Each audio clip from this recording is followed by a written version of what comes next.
Well, the first team unsuccessful in keeping their position at the major immunity have bowed out. It's Flipside's turn to try and defend their honor. And of course, in doing so, they do go up against a rising talent in Copenhagen Wolves, who, oddly enough, have no Danes on their team. But nonetheless, they've had impressive results at both DreamHack London and in the group stages here, and now they get a chance to play in 3 maps, or potentially 2 if things go very well, to make their way to DreamHack Cluj. Joined on the desk again by Yanko, as always, Semler and Mustafa Anders, if I said that correctly. I'm not sure. The problem is, this is a joke that you and the producer Nicholas understand, and everyone else just me. Like... Maybe a couple of Swedish people out there who have watched that video. I hope more people understood it. That's good, Sato. I'm glad you're starting to catch on. Thank you, Matt. I was just told to do this. I'm just the puppet, let's be honest here. These are the real experts. Now, you mentioned there are no Danes on Copenhagen Wolves, but there weren't any British people on London Conspiracy. It's the Norwegians. They keep keep going to other capitals. When can we get like a full Oslo team? That's what I want to know. Yeah. Well, I just want to say that I miss our couches. Let's get Ven into this. Yeah. Where's Ven? Ven, come on, man. Get to work. I don't know what animal they'd follow, but... Return to playing, perhaps, for Ven. All of the above. Let's get into this game, though, because we did say, I know there's a player that you're quite fond of on Copenhagen Wolves, Twist. He's been a wild card factor for them. Again, decent results at DreamHack London, and some impressive performance, I would say, in their second game of the group stage this week. Their first one, they started out 2 rounds only on the CT side in 2 maps, which was abysmal, but now they get a chance to redeem themselves. It was Flipside as well that beat them in that game, so another rematch today. Yeah, Train ended 16-1, I think, in favor of Flipside, so, I think maybe Copenhagen Wolves would end up banning it, perhaps. Well, we'll see if something changes. Maybe they're just feeling like, okay, that wasn't ourselves in that game. Maybe they feel that they have something to offer. We'll see how Flipside goes about the map veto, since we mentioned that the winning team mostly wants the different map pools the next time they meet. But I definitely feel that Copenhagen Wolves have much more to show us, and that's going to be the story of this match. Which Copenhagen Wolves are we going to see? I think they've improved a lot each game, though. That's the most important thing. Again, a guy like Rubino has been stepping up in situations. I know I called Twist the wildcard factor, but they're going to need performances from everyone. Semler, you got to see them, both in London and here. What have your thoughts been on the progress of that team? It's all about confidence. And speaking with the actual owner of Copenhagen Wolves, he was over at London, and he was just sitting there thinking, okay, just win so you get some maps under your belt, because this roster, they need confidence on LAN. And so the whole focus was actually on this qualifier for them to be able to come through in a situation like this, to be confident enough to take the duels, to make the right calls, and to win maps. So that's the main thing, right? Are we going to see the Copenhagen Wolves that got pounded into the ground 16-1 on Train, or are we going to see the real Copenhagen Wolves, they're going to bare their fangs and actually do some damage here? You can see that that's the thing that works for them. Even in London, when they played more loosely, when they went a bit YOLO, that's when they played at their best. It was the same on the 3rd map in their group stages. They absolutely crushed that city side because they loosened up. Yeah, I mean, part of the problem is they have at most 3 people who will actually play really well under a really regimented style. I think Sevis and Rubino being the 2 most obvious ones. Sender maybe 2.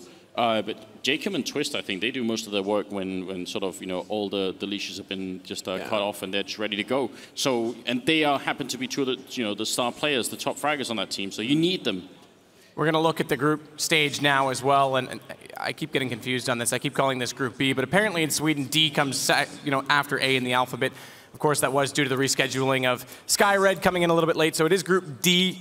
And CLG, the second American team that made it out of this, to qualify on their initial day, were the first team to make it out of this group. And Flipside, another aspect to talk about them is simple.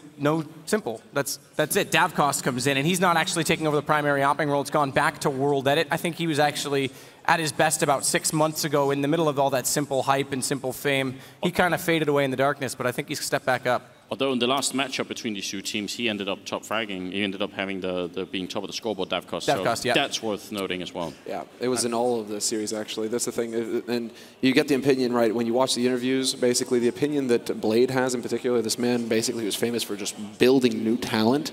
He finds this guy, this diamond in the rough, and he says, actually, I think this guy has the potential to be better than Simple. And first and foremost was because he listened very well. Yeah, exactly. Well, there is that system, right? Blade is famous for having this system that he adheres all of his teams to, that they all follow these kinds of rules. They don't actually have like call names. They actually have sections of maps that they call, right? There's this whole method to how Blade actually builds his team and builds his players and their strategies. And it seems like, to me, Davcost is fitting really well into this. Not only does he seem to have the freedom to be able to do what he wants, but even with the rifle. Like, he's showing that really to be this top-tier godlike player, you got to be able to op, you got to be able to rifle, you got to be able to pistol. Sounds familiar. There's something on Fnatic like that, right? You know, that's the thing.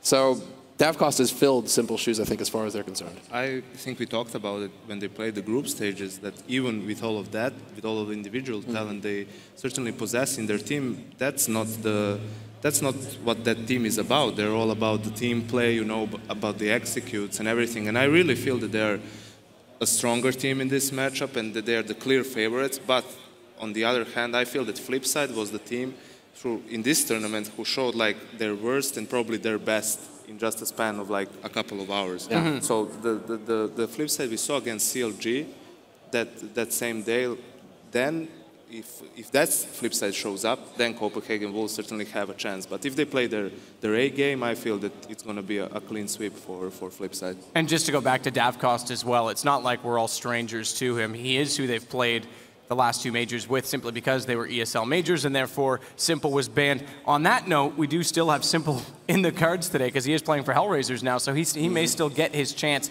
We'll talk about that obviously a little bit later on, but Anders, you've got more to add. Yeah, but it seemed like what was happening for a long time was whenever Simple would play or Flipside would play in an ESL tournament, then they'd sort of pick up Davcost because Simple couldn't be there. So he was like, you know, sort of like, you know, second choice almost on the team. And maybe as a result, everyone also had that opinion of him that, you know, if they're only going to pick him when Simple's not there, then it must mean he's significantly worse. And I think, me personally, I always thought, well, then the second star and then T probably world did it maybe, or Bondic or someone like that. So I think maybe Davcost has been overlooked a little bit, actually. I think that's it was the big surprise for us in the last major when it was the group stage, right? And we're like, okay, Davcost, what is he going to bring to the table? And he just starts wrecking people. And that was with the op as well. You're thinking, okay, what is going on here? Where is this guy? And he's really young as well, Davcost. I believe he's only 19 years old, so he's this raw, up-and-coming talent. If he's already playing at this level now, he's only going to get scarier. The reason why Flipside, I think, become even stronger because of Davcost coming in is that World Edit, who had to give up the op for Simple, he fell back into this support rifle role, not playing to his style. Now he has the op back. So we can see even more from this roster. Davcost can rifle, and World Edit can op. Yeah, like I say, World Edit about 6 months ago is someone that I definitely kept my eye on. I was very excited. But we are going to go to the stage to introduce the teams. And that means we have to hand it off to our significant guest, who some say at 10 past midnight his hair turned into pythons that can freeze even Medusa. But if you cut them off, much like Samson the Great, he loses all his power. All we know is he's called Paula. I'm beginning to wonder if Sadakist writes these jokes before I get on stage. Anyway, how are you all doing? The crowd is really filling out now. It's barely just some areas in the back that need to be filled out before we're at capacity, I think. But good to see you all. What an amazing match we just saw. Immunity, Dignitas. Dignitas being the first to secure their spot today to Cluj, in Cluj, Napoca, next month. But now we've got another amazing rematch. And so, do we have any Copenhagen Wolves fans in the crowd? Anybody fans of them? Any Flipside fans in the crowd? Great team. I can hear some over there. So, why don't we welcome the teams to the stage? And of course, it is Flipside and the Copenhagen Wolves.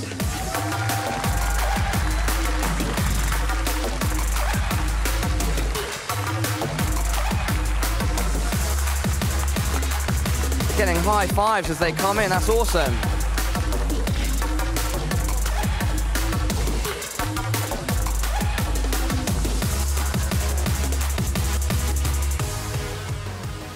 How about we introduce these players? Starting off with Flipside on my right, we have Davcost. Great potential there, amazing player. Up next is a veteran of the scene, a favorite among the analysts and just everyone in the scene in general. It is Markelov. And now the man in the middle, a man always with a plan and a very strategic and successful one at that. It is Blade. Up next, we have someone that just has raw skill, and that is World Edit. Great with a rifle, but also an amazing AWPer. Finally, we have Bondic, a guy who's been fragging amazingly this tournament and had a pretty good start, I think, against Copenhagen Wolves last week. Sorry, a few days ago. Up next is Copenhagen Wolves, of course, and we start off with Zender. Oh, nice. And then the smiley man himself, it is Rubino. He actually played very well in the second match that they had the other day to secure their spot here. Rubino. Then it's the captain, the man that I will be speaking to shortly, along with Blade. It's Zavez. And then lastly, but surely not least, in Stockholm, it is their Swedish champion, Twist. Oh, sorry, I've made a mistake there. There is one more. Apologies. And of course, that man is Jacob, a great player. Sorry, Jacob. I'll buy you a drink later. All right, so can I have Zavez over here and Blade? Blade's got his soundproof headset on. Okay, we'll have Rubino. That's completely fine. Production, I'm just going to move over there because they are well into what they're doing. Can I grab you for the pre-interview? Thank you. Has to be done, and he doesn't mind. He's a great talker anyway. So yeah, if you guys could come up here. All right, so Blade, I'm going to start with you. You played these guys a few days ago, and it was a pretty swift victory. It was a 2-0. Is that going to happen again now? I don't think so. I think they're now more confident. They know how we play, and I think they adapt a little to our game style. And I think it will be a tough game. Now, Rubino, what have you been doing? What have you guys been doing in the time between that match against them and then the match that you had after? Have you been going over demos? Have you been practicing? Because there is a whole practice setup in the hotel. Yeah, we've just been practicing, looking on demos, talking about what we did wrong and try to improve these things and show today that we are a better team than we were last day. So you have been actively trying to fix the issues that you had against them in the first matchup? Of course. Great. All right. Now, do you think that you can kind of do, I know you said that they're going to be more prepared, but do you think it is a case of executing the same way, maybe a bit of a rinse and repeat, or are you going to come in with some new things and try to take them by surprise? Absolutely. It's another map pick, and it will be a surprise. I'm pretty sure. Have you been thinking about the maps? Has the veto been playing into that, or is it to do with just the raw, what's going on in-game? I don't think. I think we will try to do the same things, same game style, but more like discipline and good executions, map control, and so on. Rubino, how are you, obviously without the specifics, because we don't want you guys to give your whole game plan away, but how can you avoid what happened in the match that you had with them earlier this week? Because it looked like you guys were just not warmed up. You were quite down, the communication wasn't there. How can you avoid that this time? We need to be more confident. We have a lot of good aimers in our team. We know that we can compete versus these players. They're really good, of course, but we know that we are on the same level like them. So we just need to be more confident and play as we normally do. All right, well, guys, if you could shake hands and then head back to your seats. Crowd, if you give them a round of applause. It's going to be an absolutely fantastic match, and we are going to head back over to the studio to get this going. Yeah, thank you so much, Paul. Lots to talk about in this game. Again, Flipside, they were the victor in the first matchup. Again, another rematch. They did it 2-0, convincingly as well. CT sides were a struggle for Copenhagen. We talked a little bit about Davkost coming in. The other thing we didn't really talk about is Markelov. And I know, Anders, you're absolutely affectionate toward this guy. He's stepped up significantly as of late on the rifle. In fact, at the last major, he was one of their best, if not their best player.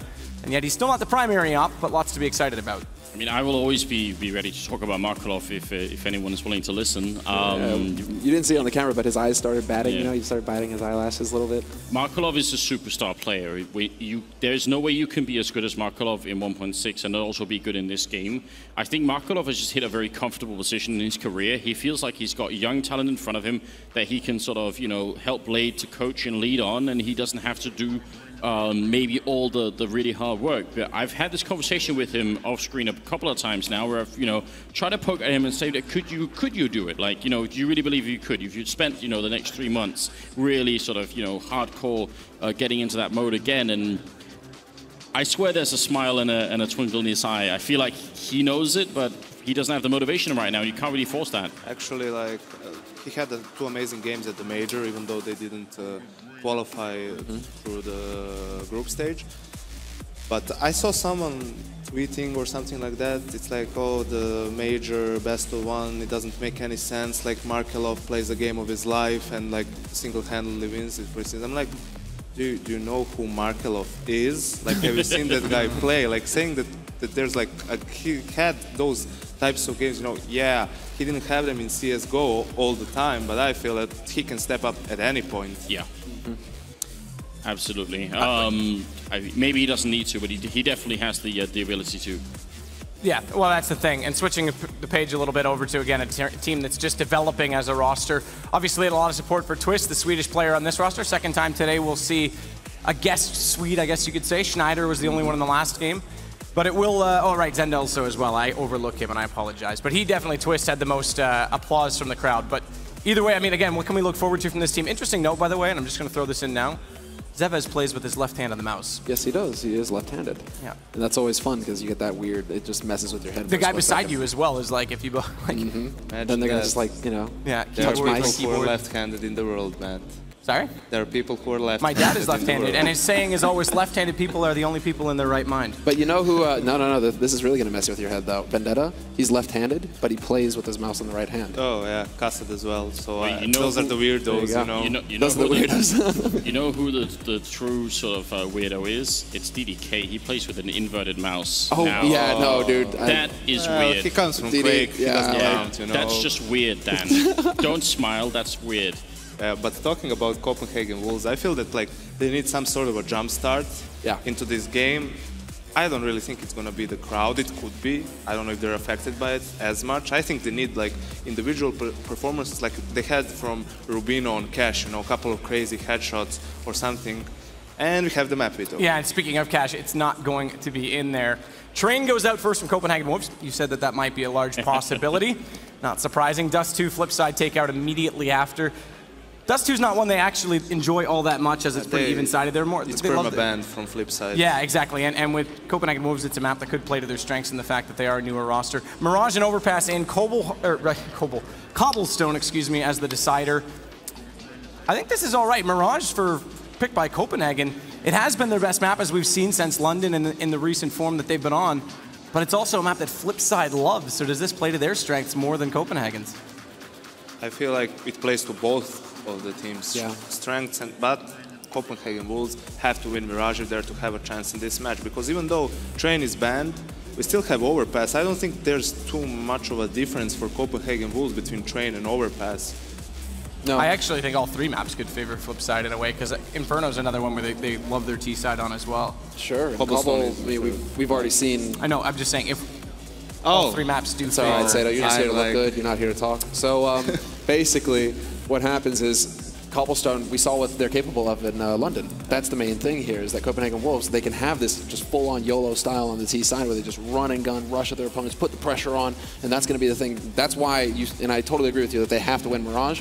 Overpass, they let it slide, but if they can get a good start on the Cobble, hell, start T side and just go swinging out right there. That could be that strong start that they need. Well, that's the thing, start T side as well, like you say, because CTs were an issue and they're up against a T-sided team.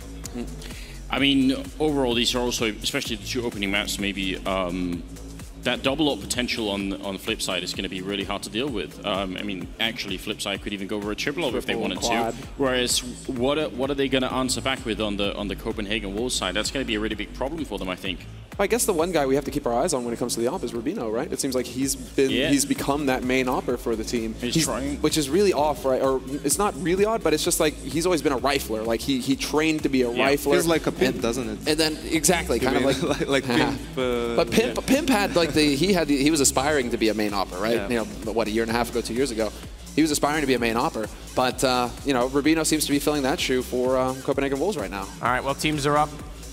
Celebrate. I wouldn't even call it celebrating. What is motivating themselves, cheering, getting ready, because the knife's done. So let's get predictions. We didn't actually do this last game, but we'll start with you, Anders.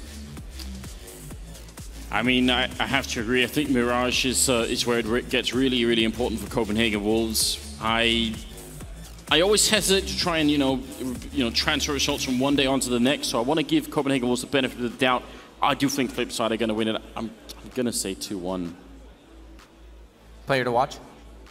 Actually, a Twist I would still think has the biggest star potential on this team, but right now I think Jacob and Rubino are going to be the two people to watch on Copenhagen Wolves. Similar. Flipside, 2-0, Davkos the man to watch. If he goes and drops 30 bombs like the other day on Mirage, I can't see Copenhagen Wolves going toe-to-toe with him. Yeah, I agree with Sam.